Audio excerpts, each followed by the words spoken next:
The Velveteen Rabbit by Marjorie Williams. There once was a velveteen rabbit, and in the beginning he was really splendid. He was fat and bunchy, his coat was brown and white, and his ears were lined with pink sateen. On Christmas morning, when he sat wedged in the top of the boy's stocking with a sprig of holly between his paws, the effect was charming. For at least 2 hours the boy loved him, and then, in the excitement of looking at all the new presents, the Velveteen Rabbit was forgotten. For a long time, the Velveteen Rabbit lived in the toy cupboard in the nursery. He was naturally shy, and some of the more expensive toys snubbed him. The mechanical toys were very superior and pretended that they were real. The model boat caught the tone and referred to his rigging in technical terms. Even the jointed wooden lion put on airs. Only the Skin Horse was kind to the Velveteen Rabbit. The Skin Horse was very wise, and had lived longer in the nursery than any of the others. "What is real?" the rabbit asked the Skin Horse one day. "Does it mean having things that buzz inside you and a stick-out handle?" "Real isn't how you were made," said the Skin Horse. "It's a thing that happens to you when a child loves you for a long, long time. Then you become real. By the time you are real, most of your hair has been loved off, and you get very shabby." "I suppose you are real?" asked the rabbit. "The boy's uncle made me real many years ago," said the Skin Horse. "Once you are real, you can't become unreal again. It lasts for always." The rabbit sighed. He thought it would be a long time before this magic called real happened to him. One evening, when the boy was going to bed, he couldn't find the china dog that always slept with him. "Here," said Nana, who ruled the nursery. "Take your old bunny. He'll do to sleep with you." That night, and for many nights after, the Velveteen Rabbit slept in the boy's bed.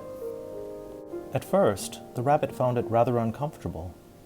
Then he grew to like it, for the boy made nice tunnels for him under the bedclothes that he said were like the burrows the real rabbits lived in. And when the boy dropped off to sleep, the rabbit would snuggle down under the boy's warm little chin and dream. And so time went on.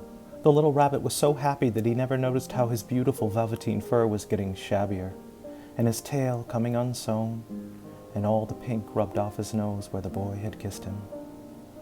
When spring came, the rabbit had rides in the wheelbarrow, picnics on the grass, and fairy huts built just for him under the raspberry canes. And once, when the boy was called away suddenly and the rabbit was left out on the lawn until long after dusk, Nana had to go and look for him because the boy couldn't sleep unless he was there. "Fancy all that fuss for a toy," said Nana. The boy sat up in bed. "He isn't a toy," he said. "He's real." When the little rabbit heard that, he was happy, for he knew that what the Skin Horse had said was true at last. He was a toy no longer. He was real. The boy himself had said it. One summer evening, the rabbit saw 2 strange beings creep out of the wood. They were rabbits like himself, but quite furry and brand new. They must have been very well made, for their seams didn't show, and they changed shape when they moved. They stared at him, and the little rabbit stared back, and all the time their noses twitched. "Why don't you get up and play with us?" one of them asked. "I don't feel like it," said the Velveteen Rabbit. "Can you hop on your hind legs?" asked the other furry rabbit. "I don't want to," answered the Velveteen Rabbit again. One of the rabbits came up very close and sniffed. "He hasn't got any hind legs," the furry rabbit called out, "and he doesn't smell right. He isn't a rabbit at all. He isn't real." "I am real," said the little rabbit. "The boy said so." And he nearly began to cry. Just then there was a sound of footsteps, and the boy ran past the furry rabbits. With a stamp of feet and a flash of white tails, the 2 strange rabbits disappeared. For a long time, the little rabbit lay very still. Presently, the sun sank lower, and the boy came and carried him home. Then one day the boy grew ill. His face grew flushed, he talked in his sleep, and his little body was so hot that it burned the rabbit when he held him close. It was a long, weary time, for the boy was too ill to play. But the little rabbits snuggled down patiently and looked forward to the time when they would play in the garden and the wood like they used to. Presently the fever turned and the boy got better.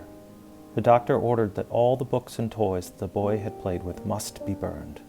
So the little rabbit was put into a sack and carried out to the garden. Nearby he could see the raspberry canes that he played in with the boy. He thought of the skin horse and all that had been told by him. Of what use was it to be loved and become real if it all ended like this? And a tear, a real tear, trickled down his shabby velvet nose and fell to the ground. And then a strange thing happened, for where the tear had fallen, a flower grew out of the ground, and out of the flower stepped a fairy. She came close to the little rabbit and gathered him up in her arms and kissed him on his velveteen nose. "Little rabbit, don't you know who I am?" she asked. The rabbit looked up at her, and it seemed to him that he had seen her face before, but he couldn't think of where. "I am the nursery magic fairy," she said. "I take care of all the playthings that the children have loved. When they are old and worn and the children don't need them anymore, I come and take them away with me and turn them into real." "Wasn't I real before?" asked the little rabbit. "You were real to the boy," the fairy said, "because he loved you. Now you shall be real to everyone." And she held the little rabbit close in her arms and flew with him into the wood, and she kissed the little rabbit again and put him down on the grass. "Run and play, little rabbit," she called. But the little rabbit sat quite still for a moment and never moved. He did not know that when the fairy kissed him that last time, she had changed him altogether. He might have sat there a long time if just then something hadn't tickled his nose, and he lifted his hind leg to scratch it. And he found that he actually had hind legs. Instead of dingy velveteen, he had brown fur, soft and shiny, and his ears twitched by themselves. He gave one leap, and the joy of using those hind legs was so great, he went springing about, jumping sideways and whirling round as the others did, and he grew so excited that when he did stop to look for the fairy, she had gone. He was a real rabbit, at last, at home with the other rabbits. Autumn passed and winter, and in the spring the boy went out to play in the wood. While he was playing, 2 rabbits crept out and peeped at him. One of them was golden brown all over, but the other had strange markings under his fur as though long ago he had been stuffed. The boy thought to himself, "Why, he looks just like my old bunny that was lost when I had scarlet fever."